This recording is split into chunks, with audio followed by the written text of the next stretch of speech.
Podcast. I'm your host, AB. And this week on Mama Murdered a Podcast, we're covering a case that you'll either definitely know of, or it'll be a case that you've never heard a single thing about. And this week I wasn't even sure if I was going to be able to get an episode out for you between getting the kids ready for going back to school and getting their shopping done, and the normal getting ready for back to school things. Just, it's always a lot for me. And then on top of that, this week we're supposed to be having pretty awful weather from Hurricane Debbie, so that's always fun. Hopefully she doesn't hit us straight on, but we'll see. So I've been trying to prep things for the storm, and then my regular mom, wife things that still need to be done, along with getting everything ready for back to school. It's just been a lot. So this episode may not be as long as some of the other ones, but I'm just doing my best right now, so bear with me. The kids do go back to school on August 19th, and I absolutely cannot wait. I know that sounds awful. I don't care. Don't judge me. Because then I'll have ample amount of time to do all the cases that have been on my to-do list since the kids got out for summer break. So, with all of that chit-chat out of the way, and without further ado, let's get it. This week, we're talking about the wife swap family murders, and if you don't know what wife swap is, then I'm gonna try to kinda lay it out for you, because it's a TV show. I think it's a Lifetime series, I could be wrong. But it's a TV show where two families swap wives for 2 weeks. So essentially the way it would work is that wife A would leave her house. She would go stay at wife B's house with wife B's family. And wife B would leave her family and go to wife A's house and stay with her family. And they swap lives and wives for 2 weeks. And maybe that doesn't sound very interesting, but I'm telling you, Wife Swap is one of my favorite, trash reality TV shows. So not only are these wives swapping families, but the premise of the show is that the two families are completely different.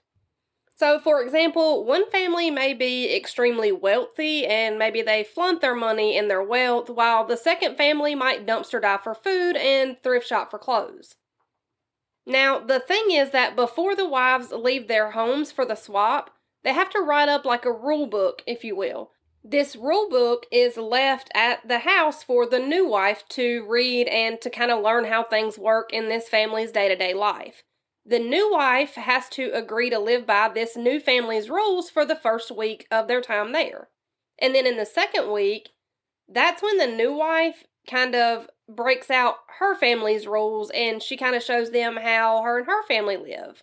And, how they would do things in their day-to-day lives and in their household. So the two families that swap wives are always, always, always polar opposites as far as the kind of people they are.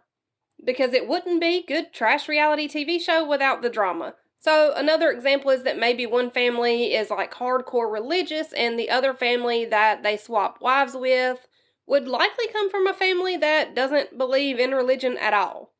But no matter what the differences in the way the two families operate is, there are always the most extreme kinds of differences between the two families and their lifestyles. And after both wives have spent these 2 weeks that they agreed to stay with their, quote-unquote new families, all four of the spouses come together and they meet, and they kind of talk about how things went and what changes the new wife made. And it's supposed to be, teaching you about the way other people live, and maybe you do start to maybe implement some of, their day-to-day things into your own life that you would have normally not have done. So it is always super interesting, and the two families are always so different from one another that it just makes for, like, perfect guilty pleasure trash reality TV. And the case that we're covering today was actually featured on the Wife Swap show. And like I just explained, the two families swap wives, and they're always extremely different kinds of families, and in this episode, that was no different. The family of this case that we're talking about today is the Stockdale family. And in the episode that the Stockdale family participated in on Wife Swap, it aired in, I believe, 2008.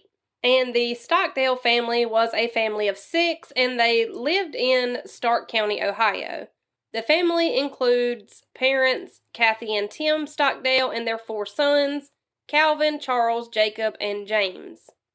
Now, the Stockdale family were devout Christians who lived on a pretty rural farm where they homeschooled their 4 sons.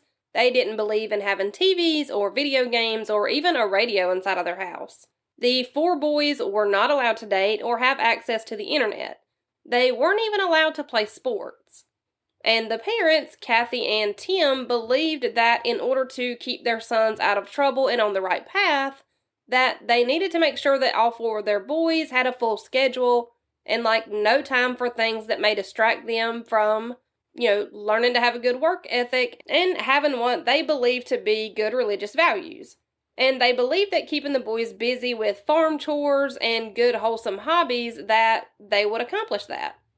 So Tim and Kathy believed in this, so much so that the family eventually started their own bluegrass band, which of course they called the Stockdale Family Band. The band included all 4 of the Stockdale boys, along with their dad Tim. Now, outside of the boys homeschooling and keeping up with chores on the farm, the family's biggest responsibility was definitely the family bluegrass band. And the band was actually pretty successful. They traveled to different states to play at different churches, county fairs, and other small venues. And the family had even won a few competitions that they'd entered. So that's pretty cool. Now, in this band, the dad, Tim, played the guitar, while Calvin played the banjo, Charles played the mandolin, Jacob played the fiddle, and James played the bass. And their mom didn't actually play in the family band, but she more or less dubbed herself the momager of the band. She booked the venues, and she handled the band management types of things. And when Tim and Kathy were asked why they had moved to such a rural... I can say this, y'all. When Tim and Kathy were asked why they moved to such a rural area in 1998, they said that they moved out of what they called the city to get away from street violence, bad language, rap music, etc., etc., etc. So, at the time of this Wife Swap show, the family had been living on this farm for about 10 years. And on the show, the Stockdale family was swapped with the Tonkovic family. And when the swap mom arrived at the Stockdale house and she read the list of rules that had been written out by Kathy, she was, what's the word? Taken aback, aghast. The rule book said that all 4 of the boys would know exactly what they needed to be doing at any given time of the day from sunrise to bedtime. And every day for the 4 boys would basically look exactly the same.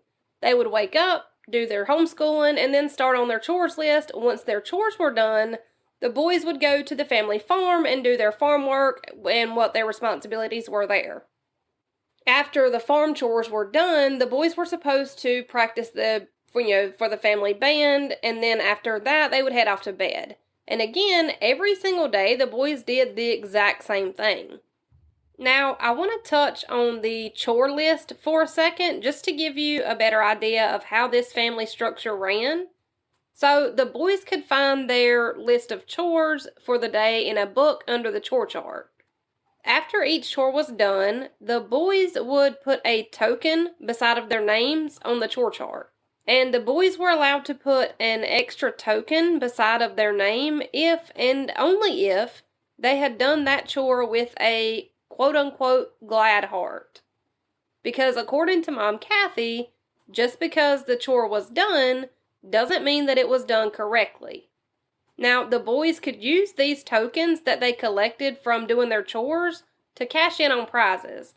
And these prizes consisted of things like listening to a radio show that their parents approved of, but listening to a 30-minute long parental approved radio show costed an ungodly amount of tokens.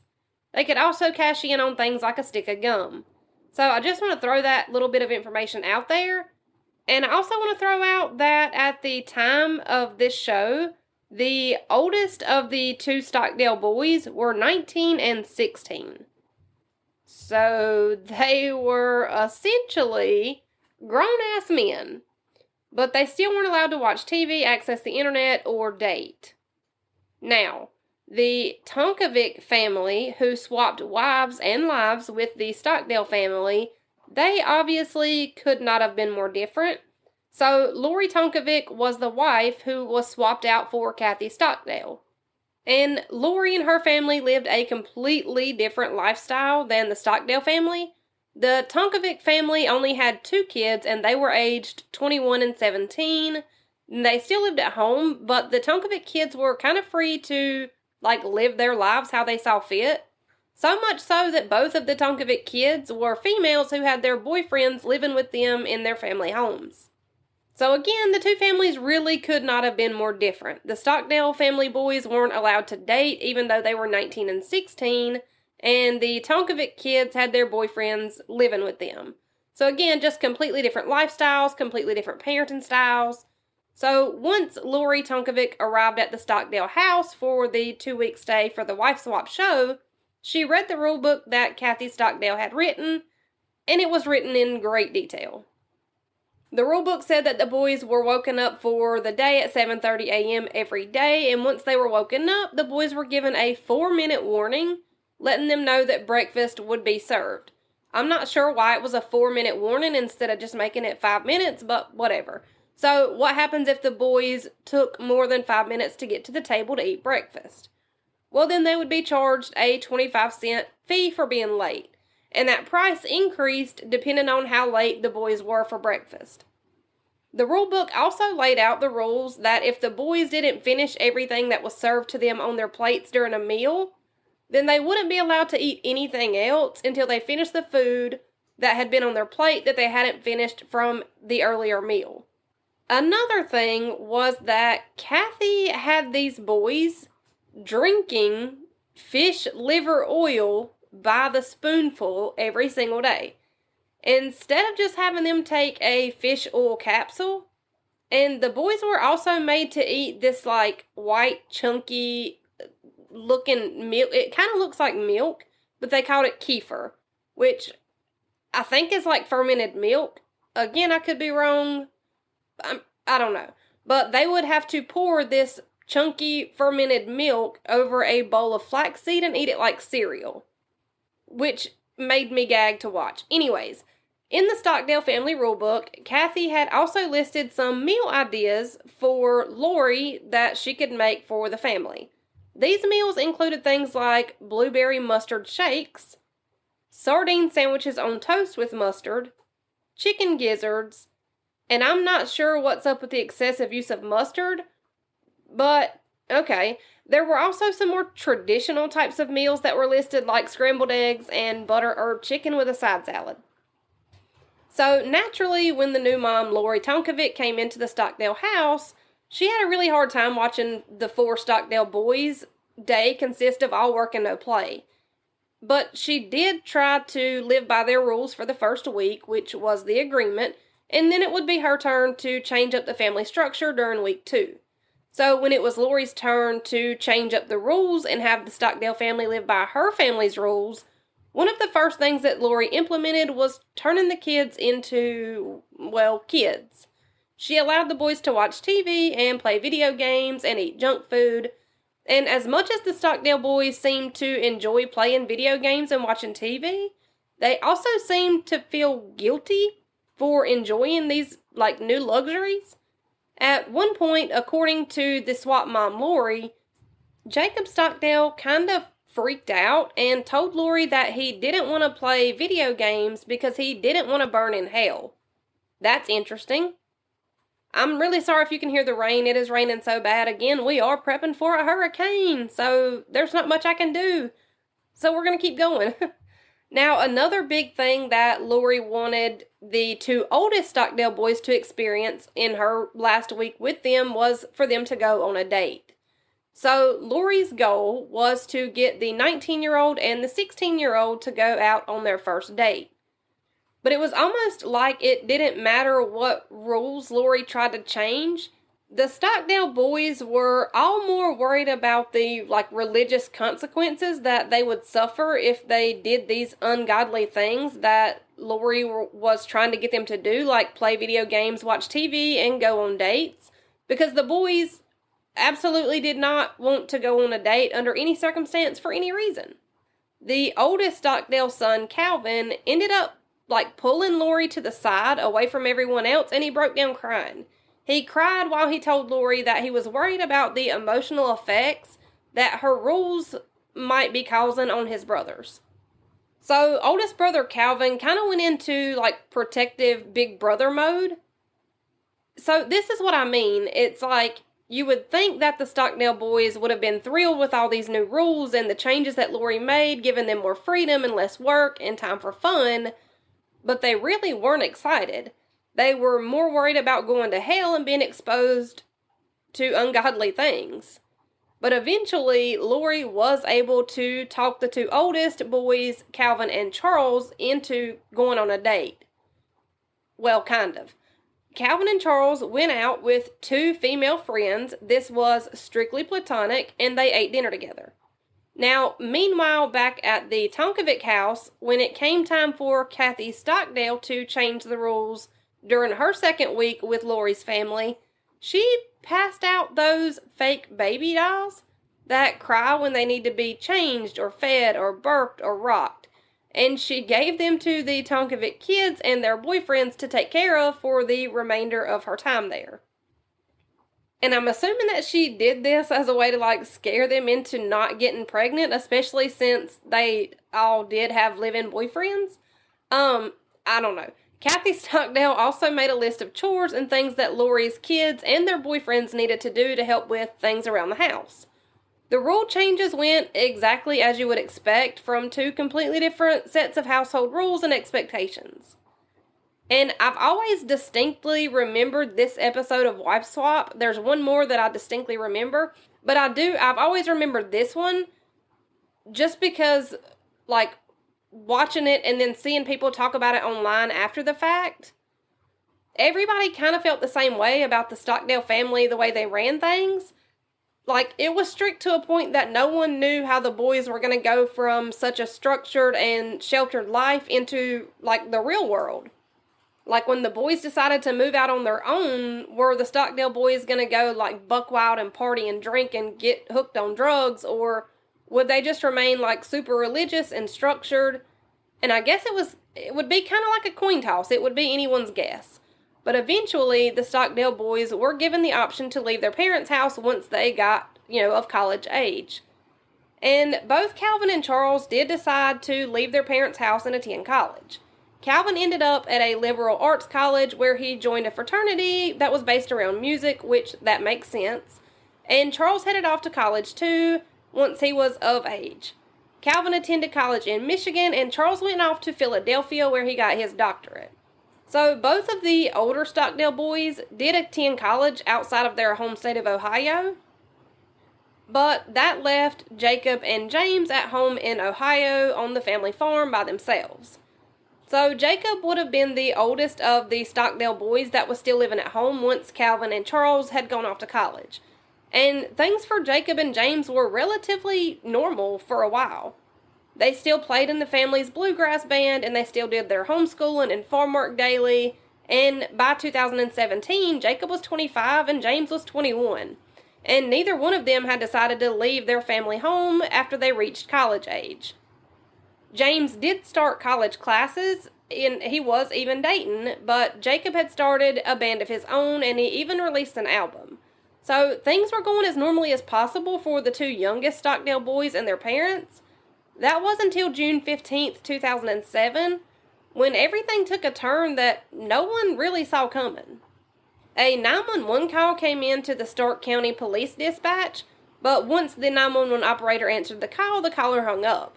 Now, luckily, there had been a storm in the area that day, and when the sheriff's office heard about the hang-up 911 call, they wanted to trace where the call had come from and go do, a welfare check. The storm had been causing, phone signals to be kind of wonky, so the sheriff's office wanted to trace the call and send someone out to make sure that the caller didn't actually need help. Maybe they were trying to call for help but just lost signal. So, of course, it's always better to be safe than sorry. The hang-up 911 call had been traced back to the Stockdale family farm, and when deputies arrived, they could clearly see that a man was laying on his back in the front doorway of the family house, with the front door standing wide open. When deputies approached the man to see why he was just laying in the doorway and to ask if he was okay, the deputies got close enough to give, verbal commands to try to get this man to stand up. And that's when the sound of a gunshot rang out. The gunshot had come from inside the house, so the deputies called for backup. After backup arrived on the scene, the man laying in the doorway hadn't moved an inch the entire time that the deputies had been waiting for backup to arrive. And as the deputies got closer to the front doorway to go inside the house, that's when they realized that the man laying in the doorway was 21-year-old James Stockdale. It was clear that James had been shot in the head twice and that he was dead on arrival. Deputies walked through each room of the Stockdale house until they got to the bathroom upstairs. When they did, they saw Mom, Kathy Stockdale, laying in the bathroom floor. Kathy had also been shot in the head and was dead on arrival. But there was one more body with a gunshot wound to the head inside of the house, and it was 25-year-old Jacob Stockdale. But his wounds looked a little different than the other ones. It appeared that he had attempted to take his own life after shooting his mom and younger brother in the head. And as deputies checked the scene, Jacob was miraculously still alive. Jacob was breathing, but he was bleeding profusely. And after finding Jacob, he was rushed to the local hospital where they were able to perform life-saving measures. Police were able to conclude from the crime scene that Jacob Stockdale had shot and killed his mom, Kathy, and his younger brother, James, before he turned the 20-gauge shotgun on himself. Both James and Kathy had passed away by the time that deputies responded to the hang-up 911 call, but the gunshot that the deputies had heard once they arrived at the Stockdale house was believed to have been Jacob attempting to take his own life. Jacob had never acted out before. He had never shown a violent temper or had any kind of violent outburst or anything like that. So this seemed to have just kind of happened out of nowhere.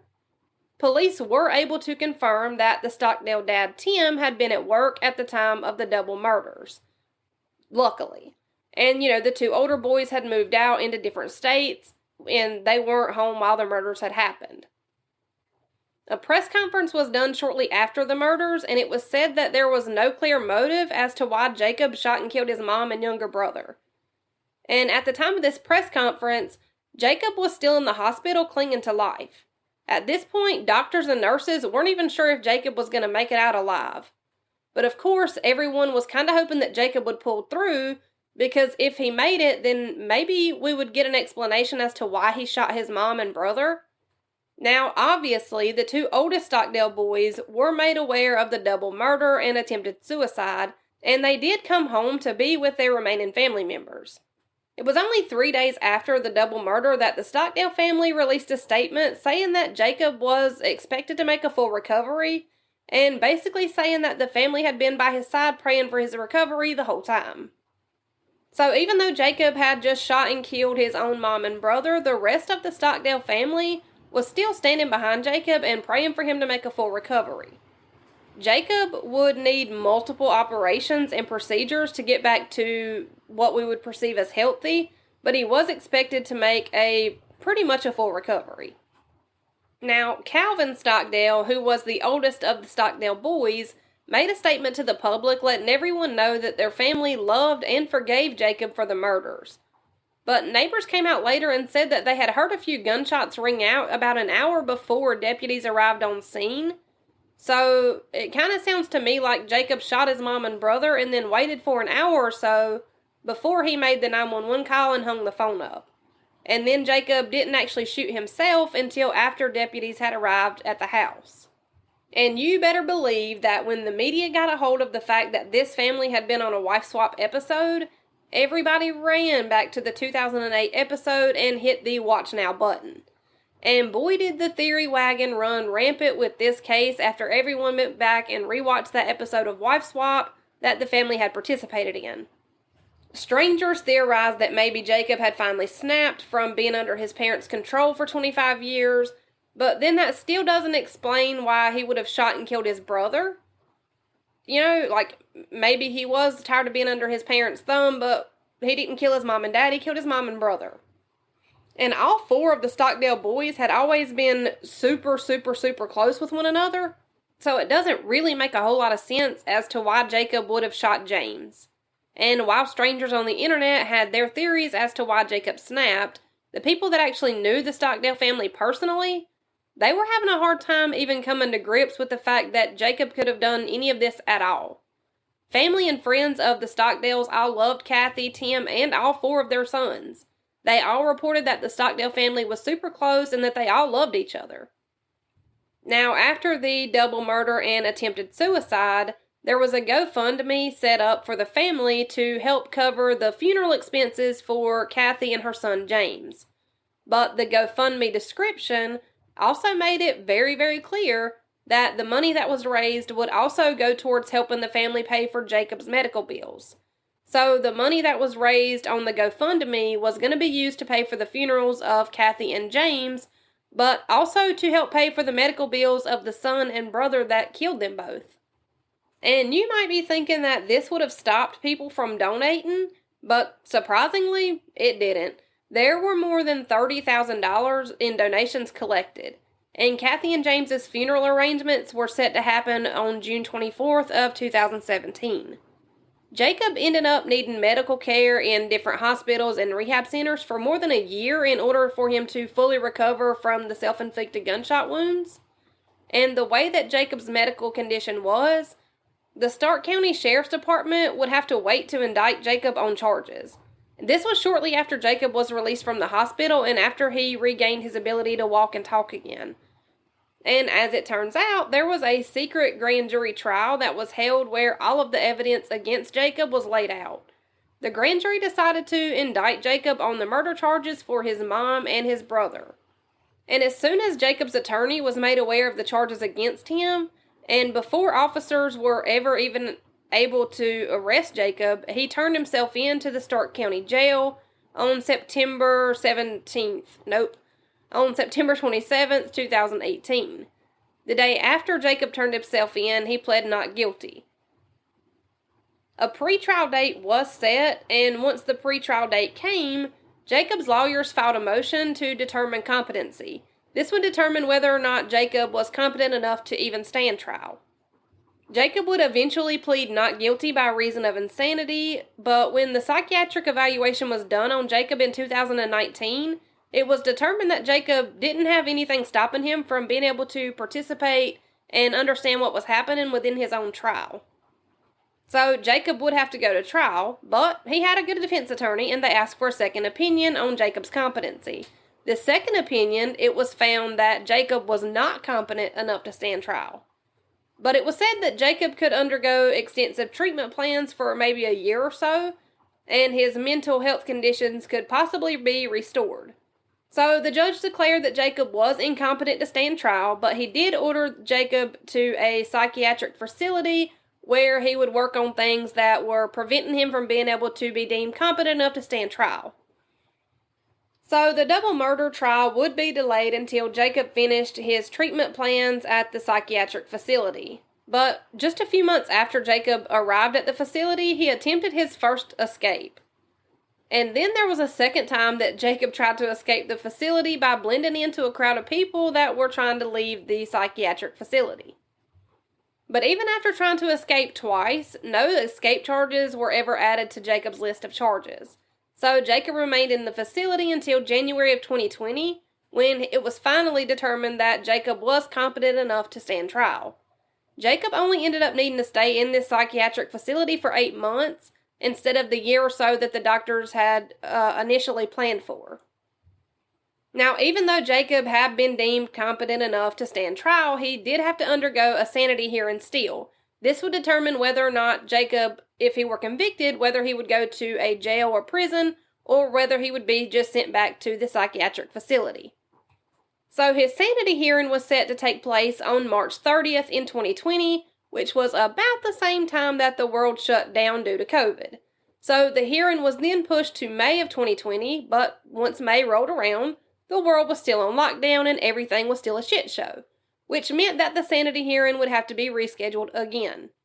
So this time it was pushed back until June, and it was pushed back and rescheduled and pushed back and rescheduled until eventually it was set for September of 2020. But you guessed it, COVID still had us on lockdown. Eventually they just opted to do the hearing over a Zoom call, where Jacob was essentially just seen on a FaceTime call. It was decided that if Jacob was found guilty, that he would serve his sentence in a prison. He was also declared mentally sane, but after the trial date for Jacob was set, it was then postponed and then reset, and then postponed and then reset due to COVID time and time again. When Jacob's family had a chance to speak with the judge about his sentencing, his family literally begged and pleaded with the judge to give Jacob the lightest sentence possible. Jacob's family had never backed down or wavered on the fact that they loved and forgave Jacob for the double murders. But it kind of threw everyone for a loop when the week before Jacob's trial, instead of even going to trial, Jacob pled guilty to both the murder of his mom Kathy and his brother James. Jacob never gave a reason for the murders or a motive or any kind of insight as to what happened or why he snapped. And we probably won't ever know that information. After pleading guilty to the double murder, Jacob was sentenced to 15 years for each murder, bringing his total number of years to be served to 30 years in prison. The remaining Stockdale family members have still yet to speak out about what caused the double murders, like, was it one specific thing that sent Jacob spiraling, or was this something that Jacob had planned on doing for some time? We just don't know. What we do know is that Jacob will be eligible for parole in the year 2048 when he'll be 55 years old. And I know someone's going to ask, so the episode of Wife Swap that features the Stockdale family is Season 4, Episode 15. And that is all I have for you this week. If you have listened to 3 or more episodes of the podcast and you like what you hear, please go leave a review, a 5 stars, a follow, a share, like whatever. I think it helps.